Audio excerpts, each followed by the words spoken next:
Guys, so it's me, your Lagi G.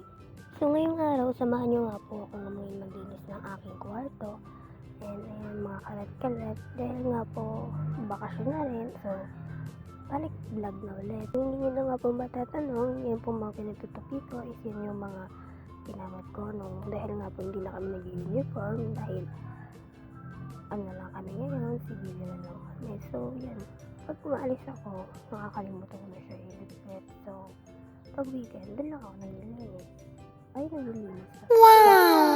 So, ayan guys. So, going back nga po tayo. At guys, pupasensyahan nyo na yung boss ko dahil nga po kasi nga po ako. And ayan, piniplex ko na nga yung hanger na naputol. I don't know kung bakit siya naputol. Siguro pagkila sa sampayan. And then ayan, nice ko muna yung aking apron dahil nga po pudsi yung aking course. Kaya, ilang beses namin yan nagamit. And then, isa lang po yung pair ko yan, kaya lagi ko siya nilalaban. Dahil nga po malaki na tayo, dapat tayo na naglalaban ng ating mga damit-damit. Dahil, hirap kung malaki ka na, sa magulang ka pa umaasa ng papalabaw ng damit mo. Lalo na yung mga panloob, ganyan. So, ayan, pasensya na nga yung aking boses nga. And then, napaka masyadong hugotera. Char! As you can see guys, ayun yung apron. Ayun yung apron and then yun yung chef jacket. Inayos ko muna siya. Then, dahil nga, mga one month pahigit kami mawawala ng pasok. So, inayos ko muna siya para di siya malikapukan. Lalaban na po yan guys. So, pagka gagamitin ulit, saka siya lalaban ulit. Para syempre, hindi malikapukan.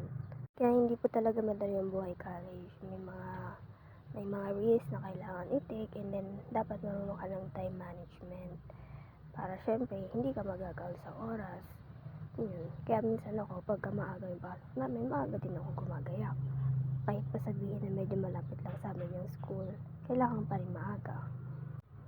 Kasi nga hindi naman natin kontrolado yung oras, ganun. Pagpasensya nyo na po guys yung kwarto dahil nga madilim. So ayan guys, naayos ko na siya. Ayan, naayos ko na yung salamitan. Tinipid ko na siya. And ayan yung buong kwarto namin. So ayan guys, naliligo na rin ako. Bye bye! So ayan guys, nakalimutan ko nga pala sabihin sa inyo. Naglampaso muna ako bago ako nag-take a bath. Dahil nga, nalalapitan ako sa sahig namin kaya nilampaso ko muna siya. And ayan, pag nilalampaso ko, pinapabula ko talaga siya para hindi siya malagkit apakan. And then dito na magtatapos yung vlog. So, thank you for watching and don't forget to subscribe and like and share and hit the notification bell. Thank you guys!